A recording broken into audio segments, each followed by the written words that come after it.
Hello everyone and welcome back to Aarambh Archives, where India's past breathes again. Today we are traveling deep into Karnataka to explore the ancient wonders of Badami, Aihole and Pattadakal, the cradle of Indian temple architecture. These are not just stones, they are the silent storytellers of a glorious Chalukyan past carved over 1400 years ago.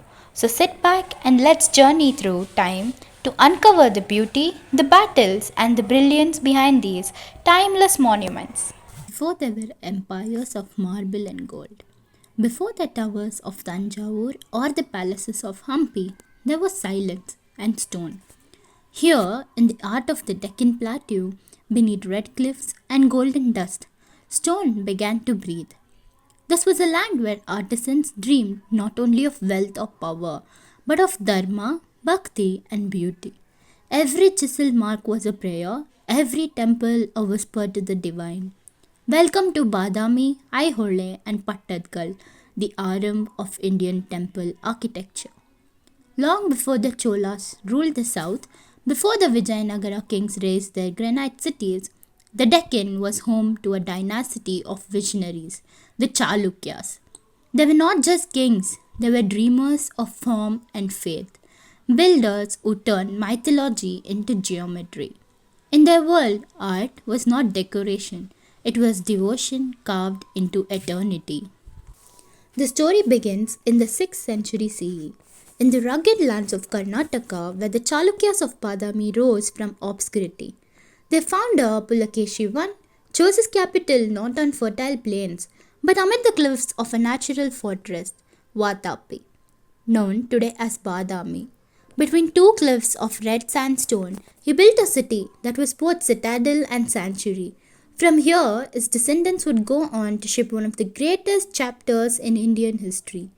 Under Pulakeshi II, the Chalukya Empire reached its zenith.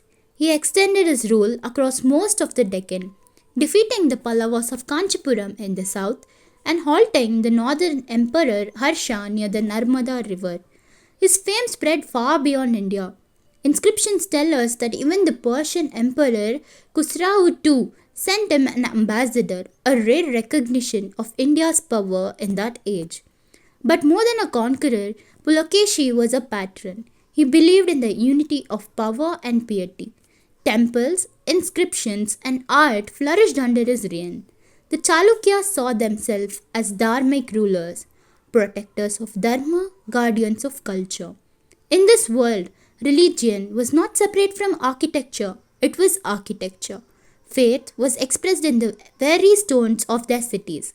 Under the Chalukyas, the Deccan became a bridge between North and South India. From the north came the Nagara style, tall, curving towers. From the south, the Dravidian style, tiered pyramidal vimanas. In the middle, here in the Deccan, a new form was born, the Visara style, a graceful blend of both worlds. And so the Chalukyas carved not just empires, but an identity, an Indian style of temple building that would inspire generations to come. By the 7th century, the Deccan Plateau echoed with the sounds of chisels, the rhythm of hammers, and the hums of sculptors. Every cliff face, every hill became a canvas of devotion. This was the dawn of sacred stone. This was the beginning. Between two cliffs of burning red sandstone, where the sun paints gold upon ancient walls, lies a city carved by faith and fire, Badami, once called Vatapi. This was the beating heart of the Chalukyas, a city guarded by stone, nourished by devotion, and crowned with artistry.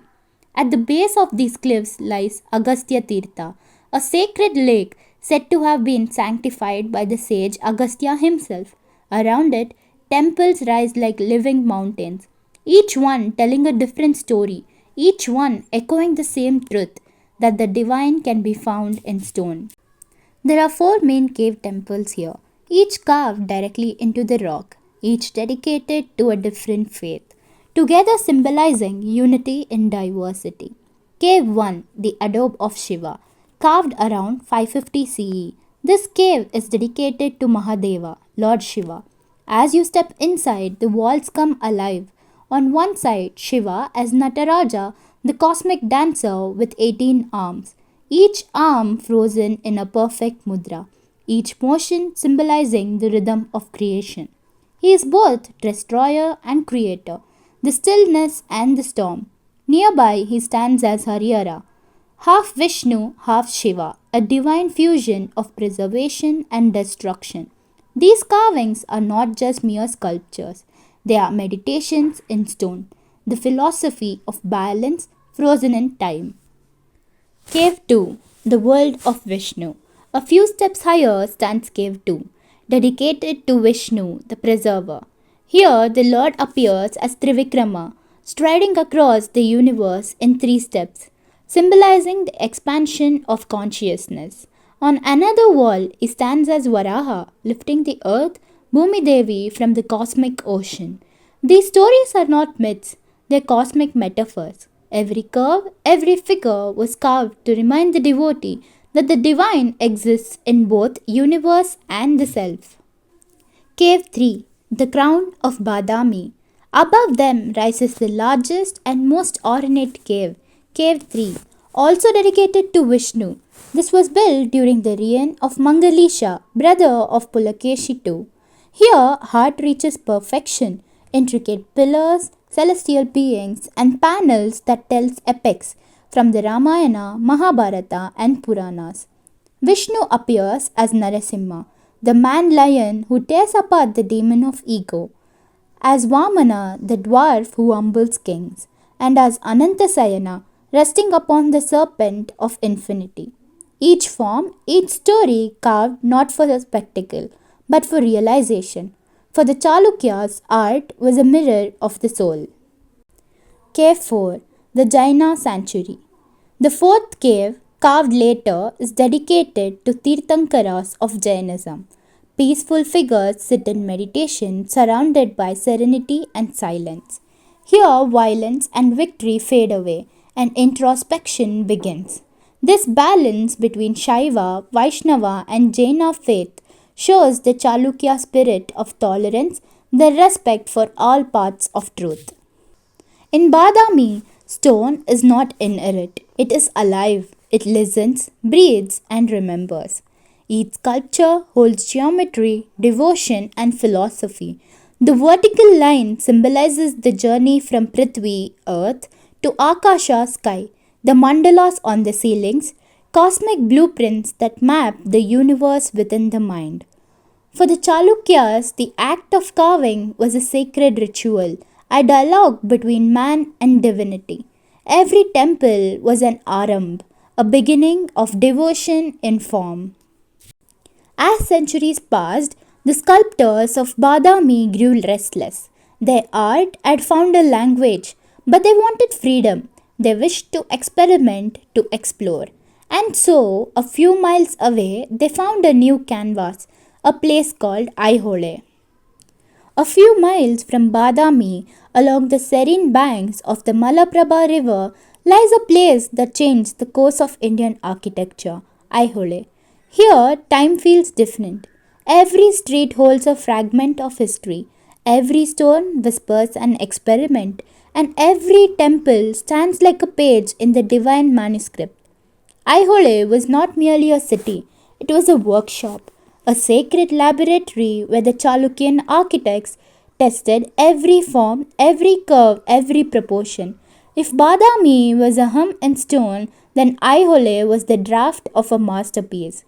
Historians call Aihole the cradle of Indian architecture, for it holds over 120 temples, each unique, each a variation of the eternal form. The artisans here played with ideas, rectangular shrines, star-shaped sanctums, curved shikaras, and open halls. It was a playground of divine geometry where imagination met faith. The most famous of them all is the Durga temple, a misnamed marvel not dedicated to goddess Durga but to Vishnu. Its name came from Durga, meaning fort, for it once stood within a fortified enclosure. The Durga temple stands on a raised platform, surrounded by a pillared corridor that wraps around it in an oval. a Gajaprastha form shaped like an elephant's back. As you walk around, you can feel rhythm in its design, a movement like a sacred dance frozen in stone. Every column, every capital is carved with divine figures, gods, goddesses, and celestial musicians, their expressions full of grace and power. Above the shikara rises gently, a prototype of what would later define the temples of Pattadakal. This temple was a blueprint, an experiment that became perfection. Nearby stands a structure older, simpler, the Lord Khan temple. Dedicated to Shiva, it looks unlike a temple at all, flat roofed, almost like a house. It shows the earliest stage of temple design, where the divine still shared space with the mortal. Inside, a sanctum, a hall, and a ceiling carved with lotus medallions. It was from here that temple architecture evolved, from flat to curving, from humble to celestial. A short climb up a hill leads to the Meguti Jain temple, built in 634 CE. It's not just a place of worship, it's also a chronicle. An inscription found here, written by the poet Ravikriti, praises Pulakeshi II, the mighty ruler of the Chalukyas, and describes his victories, including the one over Harshavardhana. It is through this very inscription that historians were able to reconstruct the story of Chalukyan glory. Thus, Aihole did not just create temples, it recorded time itself. Aihole's genius lies in its diversity. Here, one can see both Dravidian and Nagara styles, and even the seats of Visara, a fusion of both. In one street, you'll find a modest one cell shrine, in another, a towering sanctum crowned with a curving spire. The artisans weren't afraid to question tradition. They mixed ideas, blended styles, and let stone speak in new languages. Each experiment at Aihole was a prayer, a step towards perfection. And when perfection finally came, it took from not far away in the sacred land of Pattadakal. Between the sacred rivers of Malaprabha and Krishna, where the sky glows gold at dusk, lies a place where human imagination touched the divine. This is Pattadakal, the crown of Chalukyan glory, a place where architecture achieved perfection. If Badami was inspiration and Aihole experimentation, then Pattadakal was realization, a final note of centuries long symphony in stone. The name Pattadakal means place of coronation. It was here that kings were honored, beneath the blessings of gods and the gaze of temples. As the Chalukyan Empire reached its zenith, the finest sculptors, architects, and craftsmen converged here to build monuments worthy of both heaven and earth. What emerged was not a one temple, but an entire dialogue of styles. Each temple was a statement, a chapter in a divine conversation between North and South. In Pattadakal, the architects brought together the Nagara style of North India with its curving shikara like a rising flame, and the Dravida style of the South with its pyramidal Vimana layered like the steps to heaven. They didn't compete, they complemented. Together, they gave birth to something new, the Visara style, the signature of the Chalukyas. The Virupaksha temple, jewel of Pattadakal. At the center stands the Virupaksha temple built by Queen Lokamahadevi in 740 CE to commemorate her husband Vikramaditya II's victory over the Pallavas. The temple rises in 5 tiers, each a world in itself. Inside, sculpted pillars narrate stories from the Ramayana, Mahabharata, and Puranas. In one panel, Ravana shakes Mount Kailasa, the mountain of Shiva, in arrogance. In another, Vishnu slays Madhu and Kaibata, the demons of ignorance. Above the towers rises like a flame, symbol of enlightenment. Below, the sanctum glows with devotion, symbol of earth. It's a meeting of realms, the human and the divine. The Mallikarjuna temple, the sister shrine beside It stands the Mallikarjuna temple built by Queen Trilokya Mahadevi, the younger sister of Loka Mahadevi. This temple mirrors Virupaksha's design, but its carvings reveal gentler stories. Krishna lifting Govardhana, Shiva's marriage to Parvati, and scenes of daily life, dancers, musicians, and kings. Together, these twin temples symbolize feminine devotion and artistic power. The Galaganatha and Sangameshwara temples. Further east stands Galaganatha with its curving Nagara style shikara, proof that Pattadakal was a bridge between worlds. And then the Sangameshwara temple, one of the earliest here, built by Vijayaditya, showing the raw beginnings of the grand Chalukyan vision. Each temple in Pattadakal is different, yet all belong to one rhythm, a harmony that transcends time. The Chalukyan sculptors were not nameless artisans, they were poets of stone. They carved gods with human eyes and human with God's grace. Their precision, their balance, it reveals not just craftsmanship but consciousness. They left behind no signatures, only silence. Because to them, art was not ego, it was offering. Today, Pattadakal stands as an UNESCO World Heritage Site, recognized in 1987 for its outstanding universal value. Visitors walk among these temples as the Malaprabha River glimmers nearby. Time may have aged the stones, but their spirit remains eternal.